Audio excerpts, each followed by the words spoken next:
નમસ્કાર વિદ્યાર્થી મિત્રો, કોન્સ્ટેબલ 2025 ની પરીક્ષામાં પૂછાયેલો લોહીના સંબંધનો એક બહુ જ સરસ પ્રશ્ન આવો છે કે એક સ્ત્રી તરફ આંગળી ચીંધીને એક પુરુષ કહે છે કે તે સ્ત્રી મારી દાદીના એકમાત્ર દીકરાની દીકરી છે, તો એ સ્ત્રી આવું કહી રહેલા પુરુષની શું થાય? હવે આવો પ્રશ્ન જ્યારે પણ જોઈએ ત્યારે ઘણા વિદ્યાર્થી મિત્રો શું કરે છે, આવો એક ડાયાગ્રામ બનાવે છે કે બોલનાર પુરુષના દાદી એટલે એના પિતાની માતા, એમના એકમાત્ર પુત્ર એટલે પિતાની પુત્રી એટલે એની બેન. આવી રીતે જવાબ લાવે છે. પણ મિત્રો આવું કરવાની કોઈ જરૂર નથી. આવા ડાયાગ્રામની આપણે પરીક્ષામાં કોઈ જરૂર નથી. તમે આ પ્રશ્ન કેવી રીતે સોલ્વ કરી શકો ઝડપથી ખાસ ધ્યાન આપજો.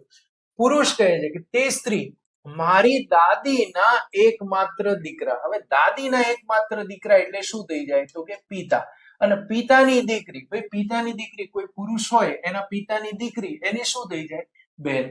તો તમે જ્યારે 2-3 સેકન્ડની અંદર જવાબ આપી શકતા હોય તો આવું ડાયાગ્રામ ડ્રો કરીને આપણે પરીક્ષામાં સમય બગાડવાની જરૂર નથી મિત્રો. આવા નાના 5-5, 10-10 સેકન્ડ તમારા બચતા જશે.